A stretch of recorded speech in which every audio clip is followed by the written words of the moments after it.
प्रिय दर्शकों नमस्कार। आज आप देख रहे हैं हमारे साथ बैठा है हमारा छोटा बेटा और इसको मैं कुछ बताना चाहता हूँ क्योंकि ये इसकी जानकारी में नहीं है। क्या तुम जानते हो भगवान शंकर जी को भगवान शंकर जी की अमर कथा इसके बारे में कुछ जानते हो? सावन का महीना चल रहा है।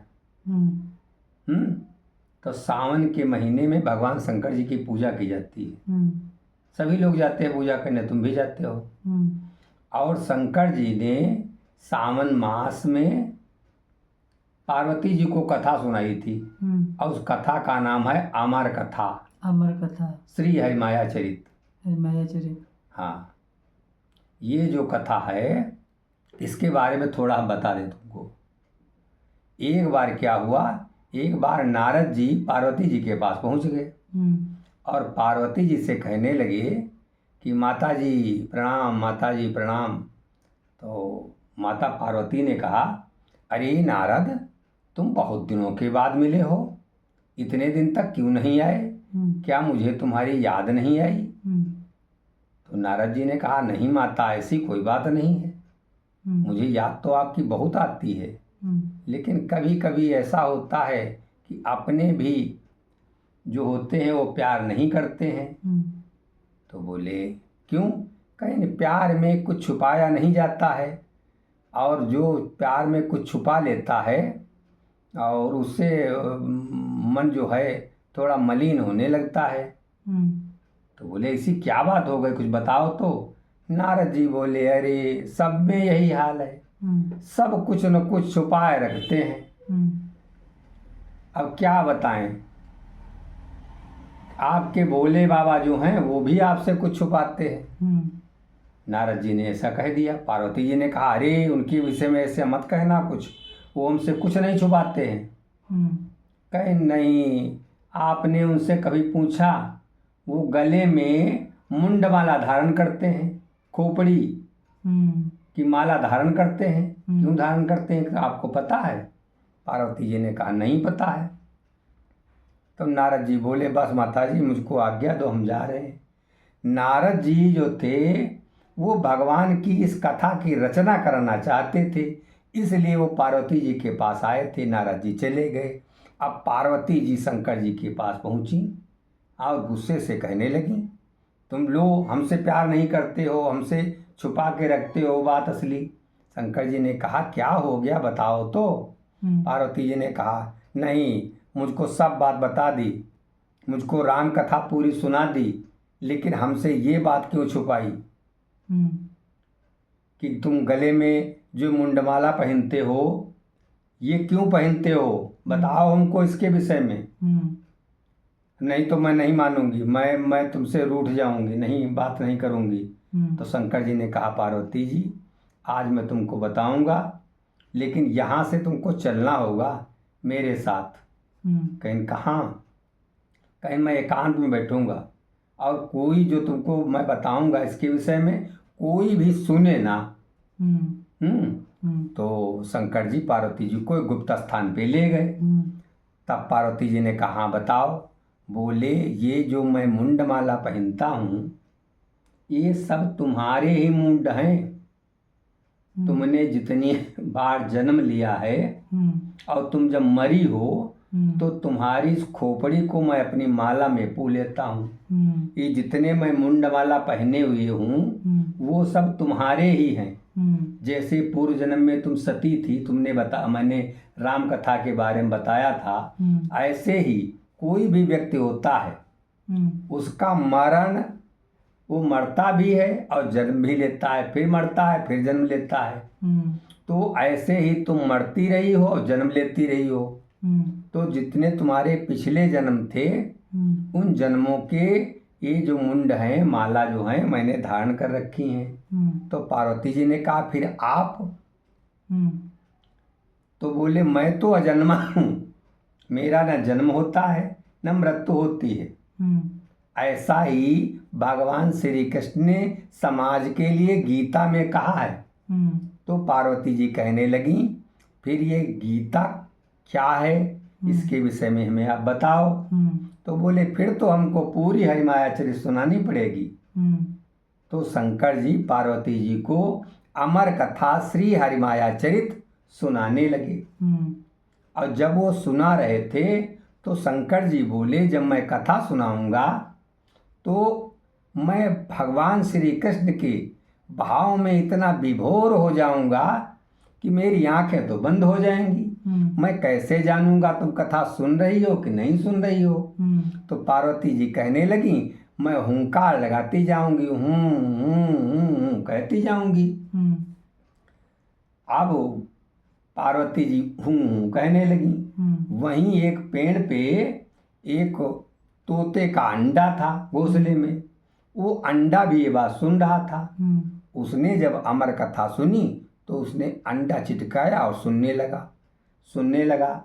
शंकर जी जब कथा सुना रहे थे तो वो भी पार्वती को भी नींद आने लगी। कथा सुनते हुए सबको नींद आने लगती है, जो भी होता है उसको नींद आने लगती है। कथा इतनी रोचक इतनी अच्छी है कि सबको नींद आने लगती है। तो पार्वती जी को भी नींद आने लगी, लेकिन उस तोते के बच्चे को नींद नहीं आई। वो अंडा फोड़ के सुन रहा था। अब शंकर जी ने जब पूरी कथा सुनाई भगवान श्री कृष्ण की और उसमें गीता सुनाई, गीता में भगवान श्री कृष्ण जी ने बताया अर्जुन को कि कोई व्यक्ति कभी नहीं मरता है, उसकी आत्मा अजर अमर रहती है। जो मर जाता है उसका जन्म निश्चित है और जिसका जन्म हुआ है उसकी मृत्यु भी निश्चित है। ये चक्र चला करता है। अब इसी से उस तोते ने जान लिया कि मैं भी अजर अमर हूँ। पार्वती जी सो गई थी। शंकर जी बोले सोते सोते हाँ पार्वती। तो उसने उस तोते ने आवाज़ देनी शुरू कर दी। जब तोते ने आवाज़ देनी शुरू कर दी शंकर जी का पूरी कथा सुनाते चले गए। इसके बाद जब संपूर्ण कथा हो गई और शंकर जी ने आंखें खोली तो देखा पार्वती जी तो सो रही थी। फिर ये हुंकार कौन भर रहा था? तो देखा सामने हरी तोते का बच्चा। वो तोते का बच्चा शिव जी को देखते ही डर गया। शंकर जी ने अपना त्रिशूल उठाया और त्रिशूल उठा के उस तोते के बच्चे को मारने के लिए, हाय इसने मेरी का अमर कथा सुन ली, मैं केवल पार्वती को सुनाना चाहता था, इसने कथा सुन ली। तो शंकर जी ने अपना त्रिशूल चला दिया। त्रिशूल चला दिया। तोते का बच्चा उड़ के भागने लगा, इधर उधर भागने लगा। अब वो कहाँ जाए। उधर व्यास जी की पत्नी जी शंकर जी को जल चढ़ा रही थी और शिव और मंत्र का उच्चारण कर रही थी। उनका मुंह खुला हुआ था। वो तोते का बच्चा उन्हीं के मुंह में घुस गया, व्यास जी की पत्नी के मुंह में घुस गया। अब व्यास जी की पत्नी के मुंह में जब घुस गया तो शंकर जी का त्रिशूल जो था वो वापस चला आया और पार्वती जी भी जग गई थी। बोली अरे उस बच्चे पर दया करो।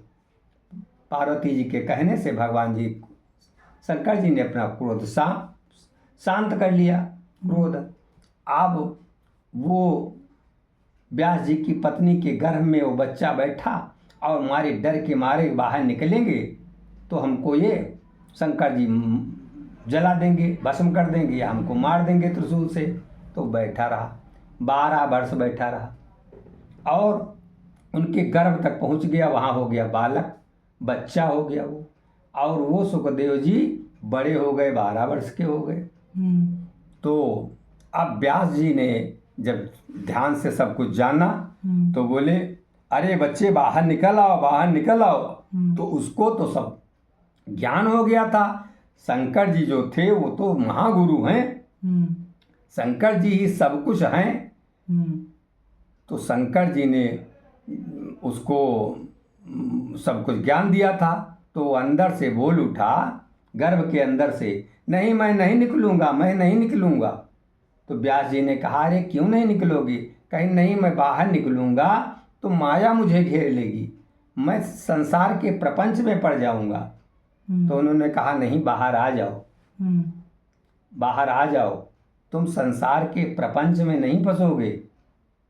और यहाँ तक कि मैं जानता हूँ तुमने जो ज्ञान प्राप्त किया है वो कहाँ से प्राप्त किया है।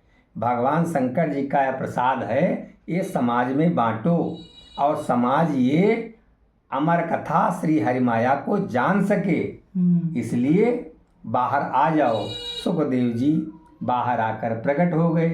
फिर सुखदेव जी नंगे धड़ंगे ही बच्चे की तरह 12 वर्ष के बच्चे थे, क्योंकि 12 वर्ष बाद गर्भ से निकले हैं, ऐसे ही चल दिए। तो व्यास जी पीछे पीछे, ए बेटा कहाँ जा रहे हो, कहाँ जा रहे हो, कहाँ जा रहे हो। तो वो रुके नहीं। पनघट पे कुछ नारियां पानी भर रही थी, जल भर रही थी, देखा एक बच्चा आ रहा है, अरे तो नंगा आ रहा है, ये सब कहने लगी। वो सब शर्माने लगी। हाँ, तब व्यास जी ने कहा, अरे नहीं, ये आपकी तरफ देखेगा भी नहीं, ये तो वैरागी है, इसको वैराग्य हो गया है, ये नहीं देखेगा। फिर सुखदेव जी वहाँ से चलते चले आए। व्यास जी और अन्य ऋषि सब पीछे पीछे चल रहे हैं। वो शुक्र क्षेत्र में आ गए और उसी समय जो तक्षक का श्राप दिया था श्रृंगी ऋषि ने राजा परीक्षित को, उस समय परीक्षित जी भी आए हुए थे गंगा जी के किनारे उसी शुक्र क्षेत्र में।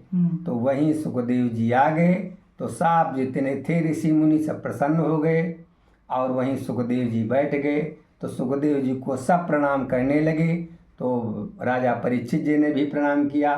तब सुखदेव जी ने राजा परीक्षित को ये अमर कथा सुनाई जो हम रोज प्रतिदिन पढ़ते हैं, अमर कथा श्री हरिमाया चरित।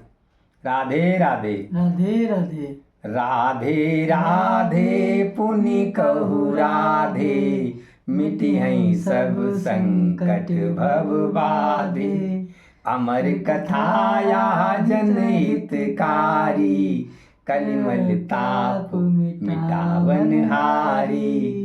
बोलो राधे श्याम की, राधे श्याम की जय हो, जय हो, जय हो, जय हो, जय हो, जय हो। बोले शंकर महाराज की जय हो, जय हो, जय हो, जय हो। आदि माता जगदम्बा रानी की जय हो, जय हो। जय जय श्री राम।